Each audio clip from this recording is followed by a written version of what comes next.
আমরা প্রজাতন্ত্রের কর্মচারী, আমরা কেবল আমাদের নিজেদের অধিকারের জন্য আমরা প্রতিনিধি সভা করব, আমরা কেন রাজপথে সংগ্রাম করব, আমরা কেন বিভাগীয় কর্মসূচি করব, আমরা কেন সংবাদ সম্মেলন করব, আমরা কেন মানববন্ধন করব, আমরা কেন যমুনা অভিমুখে পদযাত্রা করব।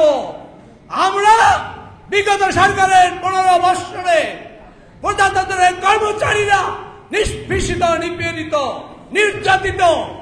আমি আমাদের প্রধান অতিথি, আমাদের ছাত্র নেতা থেকে গণনেতা, জনমানুষের নেতা দৃষ্টি আকর্ষণ করে বলতে চাই, আমরা প্রজাতন্ত্রের কর্মচারী, আমরা চাই 2 বেলা 2 মুঠো ভাত, আমরা চাই আমাদের পরিবারের সদস্যের সম্মানজনক জীবিকা, আমরা চাই সামাজিক মর্যাদা। আমরা 2009 সালে একটি পে স্কেল পেয়েছিলাম, পরবর্তীতে 14 সালে পে স্কেল পাওয়ার কথা, সেই পে স্কেলটি আমরা পেয়েছি 2015 সালে 8ম পে স্কেল। আমরা 8ম পে স্কেলে আমাদের যে প্রত্যাশা ছিল, আমরা সর্বনিম্ন দাবি করেছিলাম 8ম পে স্কেলে সর্বনিম্ন 25,000 টাকা, আমাদেরকে দেওয়া হয়েছে 8,250 টাকা। আমাদের 20তম গ্রেডের কর্মচারী 4,100 টাকা স্কেল ছিল। বিগত সরকার আমাদের 8,250 টাকা স্কেল দিয়ে বলেন কর্মচারীদের বেতন দ্বিগুণ করা হয়েছে। তৎকালীন ফ্যাসিবাদী রাষ্ট্রের নায়ক সহ যারা জননেতা ছিল, যারা সংসদ সদস্য ছিল, যারা মন্ত্রী ছিল, বিগত দিনে তারা বলেছেন প্রজাতন্ত্রের কর্মচারীদের বেতন দ্বিগুণ করা হয়েছে। 4,100 টাকা 8,250 টাকা করে দ্বিগুণ করেছেন, যা দিয়ে সাকুল্য বেতন হয় 20তম গ্রেডের কর্মচারীর মাত্র 15-16 হাজার টাকা, যা দিয়ে আমাদের পরিবারের ভরণ পোষণের ব্যয় বহন করা তো দূরের কথা, আমাদের বাসা ভাড়া হয় না ঢাকা শহরে। আমাদের গত 2 বছর আগে এক বিডিআর জওয়ান তার পরিবারের খরচ বহন করতে না পেরে তিনি আত্মহুতি দিয়েছেন। আমাদের ইসলাম ধর্মে যদি আত্মহুতির বিষয় থাকতো, আমরা আজকে প্রতিবাদ সভা না করে, প্রতিনিধি সভা না করে আমরা আজকে সভা করতাম আত্মহুতির সমাবেশ।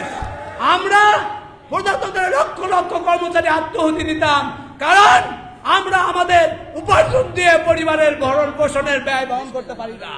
সম্মানিত নেতৃবৃন্দ, আজকে আমাদের প্রধান অতিথি অবগতির জন্য আরো 2-1টি কথা বলি। আমাদের বিগত সরকারে একজন সচিবের 16-32 টাকা লোক নিয়োগ না দিয়ে, তাদের রাষ্ট্রীয় অনেক সুবিধা থাকার সত্ত্বেও তাদের কুক এবং নাইট গার্ড নিয়োগ না দিয়ে 16-32 টাকা তারা নিচ্ছেন। তেমনি ভাবে একজন উপসচিব থেকে উপরের দিকের কর্মকর্তারা 30 লক্ষ টাকা লোন নেন, তাদের পরিশোধ করতে হয় 18 লক্ষ টাকা, এবং প্রতি মাসে তাদের 50,000 টাকা করে গাড়ির মেইনটেনেন্স বাবদ দেওয়া হয়। রাষ্ট্রীয় এই অর্থ ব্যয় না করলে, অযাচিত অর্থ ব্যয় না করলে এই টাকা দিয়ে আমাদের বেতন বাধা হয়ে যাবে। আমাদের সম্মানিত প্রধান অতিথির বক্তব্য শোনার জন্য আমরা অধীর আগ্রহে আছি। আমাদের সম্মানিত অভিভাবক, যিনি ছাত্র নেতা থেকে জনমানুষের নেতা, গণমানুষের নেতা, তিনি আমাদের অভিভাবক। ইতিপূর্বে তার ভূমিকায়, মান্না ভাইয়ের ভূমিকায়, সাকিব ভাইয়ের ভূমিকায় আমরা পে কমিশন পেয়েছি। অর্থ উপদেষ্টা আপনি কিছুদিন আগেও আমাদের পে স্কেল দেওয়ার জন্য বিভিন্ন মিডিয়ায়, সোশ্যাল মিডিয়ায় কথা বলেছেন। আপনি হঠাৎ করে, আমরা প্রত্যাশায় আছি আমরা পে স্কেল পেয়ে যাচ্ছি, আপনি হঠাৎ করে তামাশা করে বললেন আমরা দেব না, পরবর্তী সরকার পে স্কেল দেবেন। আপনার কি ছিল দরকার ছিল এই তামাশা?